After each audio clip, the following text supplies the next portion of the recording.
Okie dokies. So here we go. Here is one that I stole from one of our lovely teammates who created this earlier. And again, we have our event page. Now, I know people who have dived into Sched and thought, wow, this event looks great. How did they get there? How did they do it? What do I need to set up? And they got over here to the settings page and then went, oh, no, no, no, no. That there is a lot of information here. This is confusing. This is stressful. We are going to demystify that today. We're going to talk about what these things mean in real terms and what they can do for your event, more importantly. I love the phrase, no one wants to buy a drill, everyone wants a hole in the wall. So you don't really care about the actual what it does, how it's done. You want to get to what is important for your event. That's what we hope to get through today. If at any point I'm going through something and you're like, I don't quite understand that, Q&A, absolutely. Let me know. We can step back, we can slow down. Or if there's anything there that you'd like more information on, this is a working meeting. We're here to work with each other. Absolutely let me know. So as we said, we start here at the settings and then general page. Yesterday, we were in our pages and appearance page. Now, scrolling through, and we will come back to the top, don't worry. We have a lot of content switches and things here. So let's slowly start from the top and work our way down. Right up from the very beginning, we can see that we can change the name of our event. That is important. If we have set up a test event and we want to try it out and see what we think, or halfway through, actually we thought, no, I don't want AI era shaping tomorrow's intelligence today. I want AI 2024, something shorter, snappier. We're able to change that here. Same thing with dates. So if we want to go ahead and change the dates of our event, we need to move it forward. There's been a delay, vice versa. We can do that here directly. Yes, and we'll talk about event privacy in a minute. And also here, we have event privacy. Also, a quick side note, anytime you see this icon, this means that there is an informational video for you in your event. So really handy, really very short, minute and a half to 1 minute sort of videos, really helpful. I always recommend watching those if you do see those come up. So let's go ahead and look at what our event privacy options are. We have public event with open sign up. That means everyone can join. Anyone who sees your event can go ahead and register and can sign up and can join. That's an option that a lot of people really enjoy using, especially if they're selling tickets, so that anyone can go ahead and register and enter. So it's one of our more popular options. We also have a public event with invite-only login. So if you have a set list of people that you want invited to your event, say you are doing a professional development event and you already know the list from your database of who you want to invite, this is a great way to do that as well here. So you've already added them in, they just need to come in and now register. We have private event with invite-only login. So that means that your schedule is completely private. Only people who are, as previously in the last step, added by yourselves will be able to register, and the schedule is completely private. So no one can see that information at all. And as our last option, we have private event with password wall. So it's completely private schedule. And to get to the schedule, they have to have a separate password to add that in. So lots of different options here. They work for different events, how you want your event to work. And they all have their places. So I love that we have all of these. My favorite is always public open sign up, because I feel like if you're working so hard in your event, or I should also tie it with a public event with invite only login. Because if you're working so hard in your event and you have your awesome schedule and your great speakers, bios and profiles, and it looks so enticing and engaging, get that out there. I love having them out there for people. But of course, as I said yesterday, we understand that that all events aren't the same color, shape, size. Everything is different. So having these options here is really important for every different kind of event and how you want your event to run. Okay, so we also can set the event location and the time zone. The time zone, I cannot stress enough how important setting your time zone is. So what time zone you've created for your event will show what the session times are listed in. So if, for example, you are in London like myself, and you have left the default, which is Pacific Standard Time. California, that will work for your event. It will not work for, say, my London event. It would have the wrong times as people sign up. We want to make sure we're setting our right time zone. And you can also pick between a 12 and 24-hour format. Again, my European colleagues and myself like a 24-hour format. We can also add in, if we have a whole separate event site, we can add this here. That's awesome. I love that we can go ahead and link this here. And we can set our categories of our event and what type of event it is. Is it hybrid? Is it in person? Is it virtual? Love that. We can go ahead and add in Twitter username and hashtags, trying to get engagement through our event. But this, I think, is one of the most underutilized things inside of Sched. I don't see enough people adding in their own Google Analytics IDs. And if you add in your own Google Analytic ID, you can pull reports on who's coming into your event page, how many times people have come in. I think this is a great place to be able to add in reporting. So if you have one, absolutely add it in there. The account creation domain whitelist. So if you have if you're holding a sort of conference or a sort of professional development event where you know that everyone who's coming in will have the same email domain, you can go ahead and whitelist them directly here. So really nice, easy, fast way to get that going. Right. So coming down into a little bit of what we talked about yesterday, we have session types. If you've not added session types to your event, this won't appear here yet. Once you have added session types, you can go through and edit the names, the colors, delete anything. What I really love is that you can actually pick any actual color in here. So you can get it as close to your event branding and your event theme as you would like. So I absolutely love that. And if any time you're like, actually, that's not the session type, I want it to be staff stuff. Maybe I want it to be staff outings. I could change that here and save. Very handy. Okay, we have a couple of fundamental pieces that we're going to go through here. These will become more important for when we look at adding people to sessions. So I want to talk about them now, and we will absolutely go over them again, but I still want to touch on them here. We have session tags and people tags. So session tags, actually I should step back. All tags are only visible to admins of your event. So only the people that are in your control panel that are setting up your event, they're not visible on the front side. So you can use your tags feeling free that you know that people aren't worried that you've grouped me into the East-West group. It should be in the West-South group. So you can go ahead and add your tags as you want them and they won't be visible. The reason session tags could be so handy, there's lots. One of my favorites for session tags is that you can tag a whole group of sessions. Say you have different multiple venues. You could have a bunch of sessions that are in this venue and they're all tagged as conference center, say, and say inclement weather hits or there's power outage, something you can easily in our messages tag all, or you can message all the people that are in these session tags, which I love. So you can message all the people within a session tag. You also could easily look at our VIPs or gold. I love that we have these all tagged up here. So awesome work there. People tags. People tags are huge for one of our newest features, which we will be going over very soon. I'm so excited. Batch and roll. So batch and roll, bulk and roll, whatever you want to call it, you will be able to tag and add people to sessions. That is awesome. I love that you can do that and you can move whole groups of people. Very excited to go over that in a couple of days' time. It's a new feature. It was highly requested and I was doing a happy dance when I heard that we were building it. So very excited to go over that soon. Right. And here, if you are on our boost or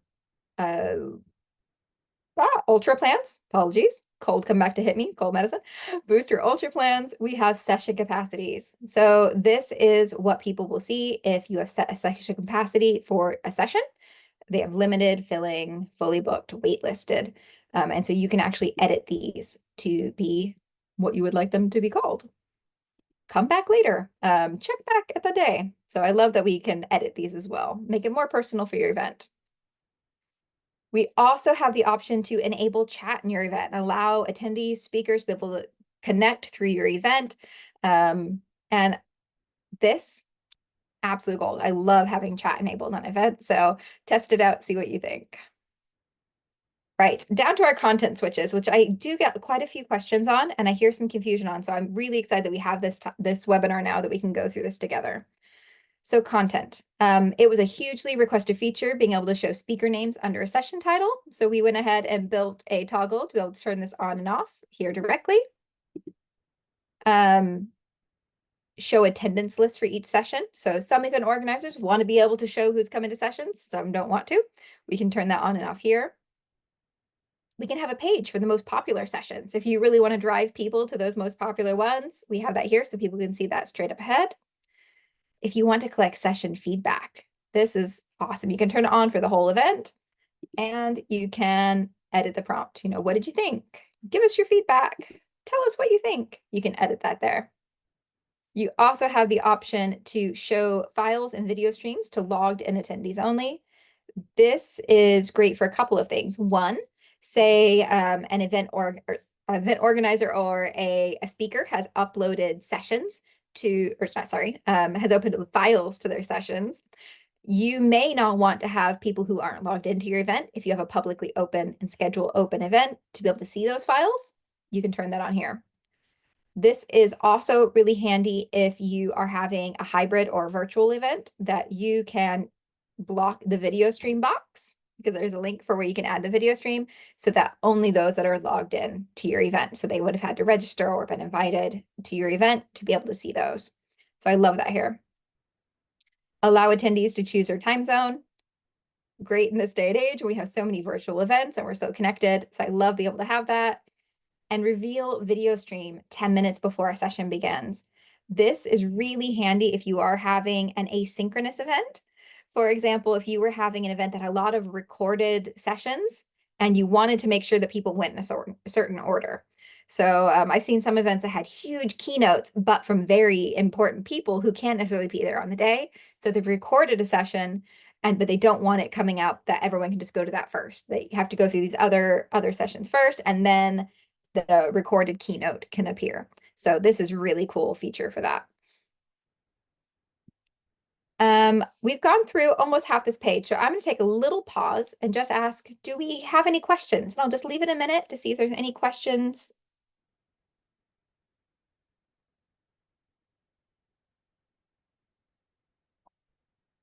Nope.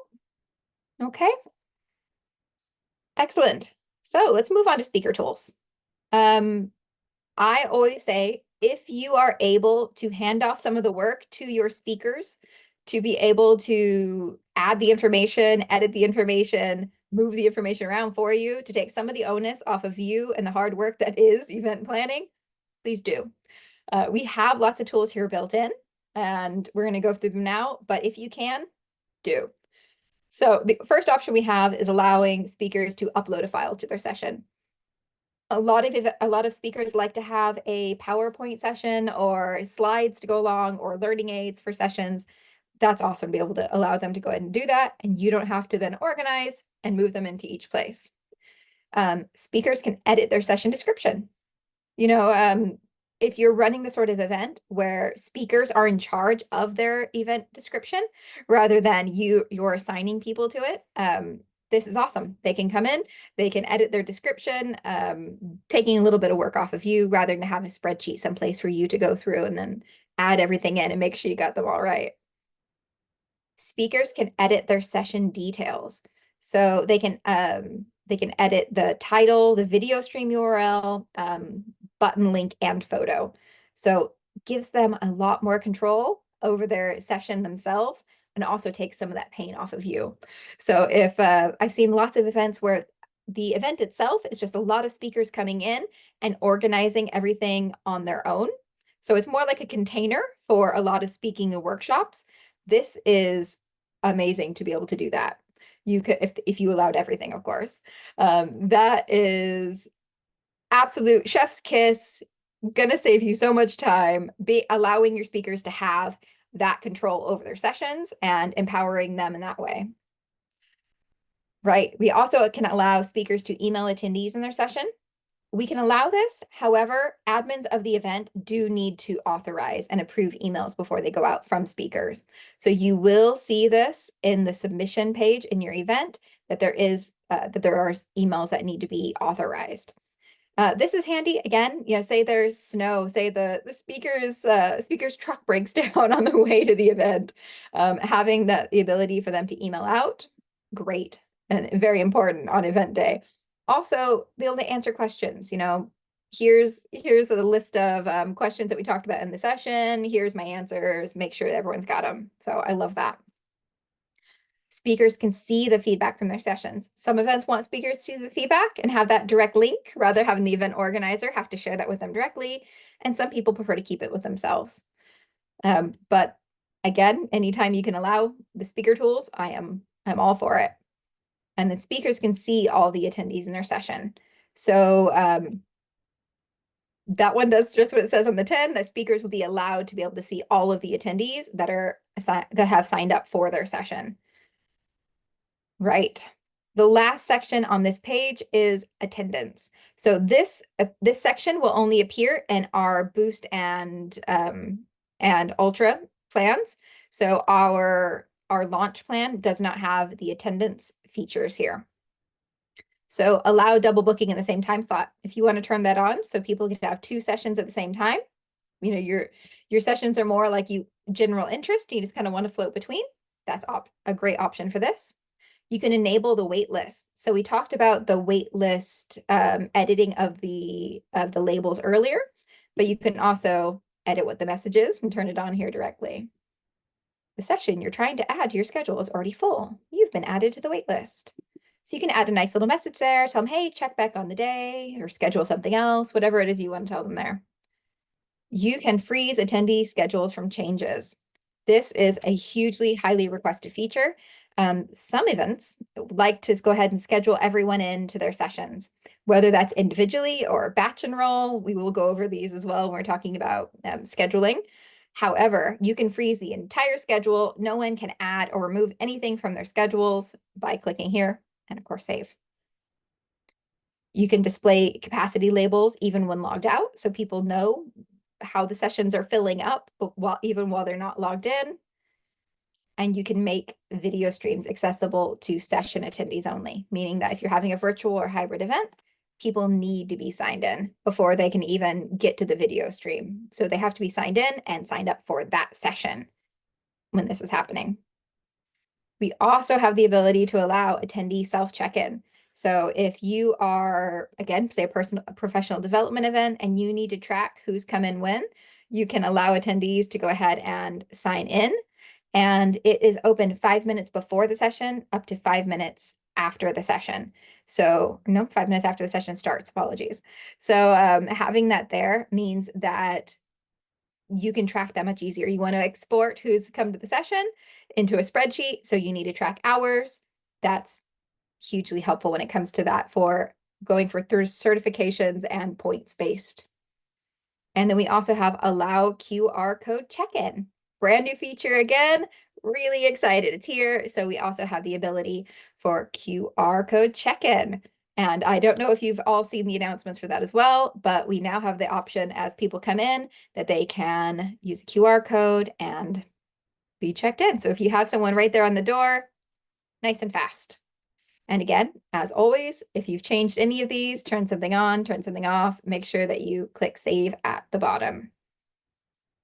All right, we are going to pause here for just a moment and see if we have any questions.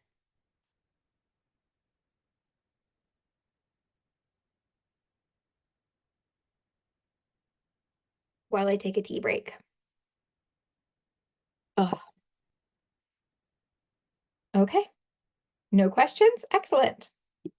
Let's hop in. We have a little bit more time, and I would also like to talk a little bit about our messaging center while we have a few minutes. So let's go ahead and do that. Great. So coming back to our settings page here, if we go up a couple, we have Communication Center. So we have messages, we have submissions. I want to very quickly look at submissions. So this is what would appear here if we had any speakers waiting for emails to send. Apologies, Sharon, did you have a question to ask? I believe Diana does have a question. Excellent.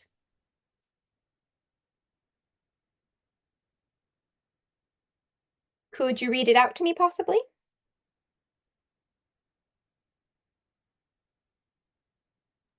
Sorry, she's actually just typing it right now in the chat. Ah, got it. Ah, yes. Suspense, I like it. Yes. And a perfect pause for a tea break.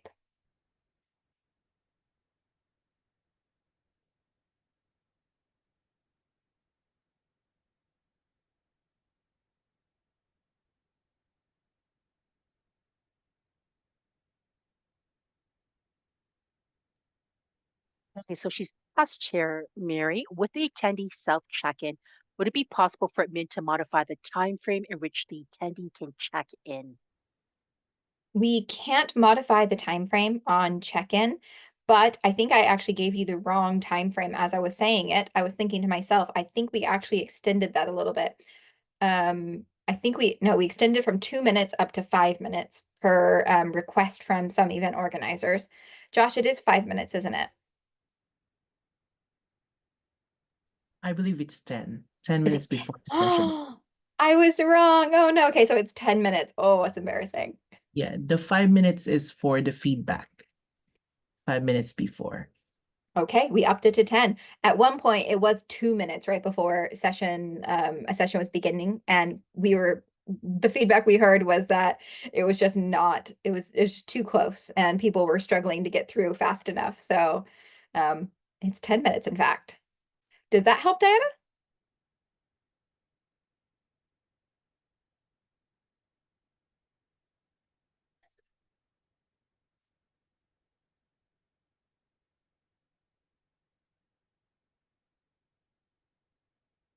Okay, I'm going to go ahead and hop into the next section here. But if there's any other questions, absolutely give me a shout.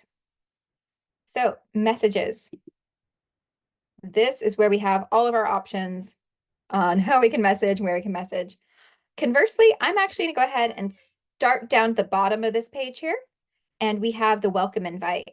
So this is where if someone has purchased a ticket, if you have sent them a registration, if they've gone through, however it is, this is the custom introduction that you can add to the top of the invitation that is sent out. So what's going to happen is we have to have certain information at the bottom because that is their link to get into Sched to their direct profile. So what's happening here is we've added in all of this great custom information.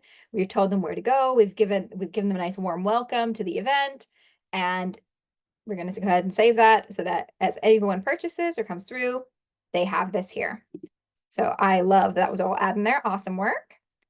We also have a schedule reminder email, which we can turn on and off. But this sends, I believe, at 1:30 every morning before the session happens, the night before, morning before the session happens. And you can go ahead and add that in saying, hey, we're excited to see you. Don't forget your rain boots if it's anything like England. Make sure you're bringing everything for the conference. Can't wait to see you tomorrow. So love the schedule reminder. And we also have a feedback reminder here that we can enable to remind people to give feedback because feedback is very important for events. We also have all of our different sections. So if you want to email all of the attendees in your event, here they are. We have an automatic big group. We can go through, and this is all of the attendees. We can send a test to ourselves, and we can schedule it as well. All the speakers, same idea. Sponsors, if you're using sponsors in your event, same here, or everyone. Hey, everyone, there's a power outage. Let's let everyone know. Let's go ahead and get this out to everyone. Check-in managers. So if you have check-in managers in your event, which we've not talked about yet, again, another subgrouping. There are a couple of other groups which I feel like don't get talked about enough. So I'm kind of skirting over these. I feel like they do more what's on the tin. However, attendees without a schedule. People have registered and That's awesome. That's what we want to see happening, but they haven't added anything to their schedule. Let's email them and say, hey, Mary, you're here. That's awesome. We're excited to have you, but could you add some to your schedule and plan your day, please? We can email them here. Attendees without a ticket. So if someone had, if you had had someone that came in registering and they actually hadn't had a ticket, you turned on tickets after the fact, you could go ahead and email them here. Attendees in a session. So if you have a specific session that you need to send out to, crew briefing, you could send out to everyone in that session here automatically. So that is a really fast way to do that. Attendees on a wait list. You know, if it's 8:59 and your event's starting at 9, you're saying, look, I still see a lot of people on wait lists. Maybe pick something else. You can go ahead and email everyone on the wait list here automatically. Well, not automatically, but all at once. Attendees with a tag. So as I said, my mom's a school teacher. She goes to a lot of professional development events. I always think about the different school districts. So if you wanted to have a tag of different schools in one school district, and you wanted to say, hey, Marion County Schools, make sure that everyone is attending this great info session we put on just for you. You can go ahead and do that here as a whole big group, all one thing, without having to pull every single email from every teacher in that district. Tagged session attendees. So again, if you have tagged sessions, same thing. You have this group of VIP sessions. You can message out all of the VIP sessions at once. Just awesome. Right. And the push notification is only for those that are on our native app. And we did briefly touch on our branded native apps previously, but that's what those are for here. So we've added in a little bit extra today because we had a little bit of extra time as we were going through things. Are there any questions on the messaging and the communication center or anything we've gone over in general today?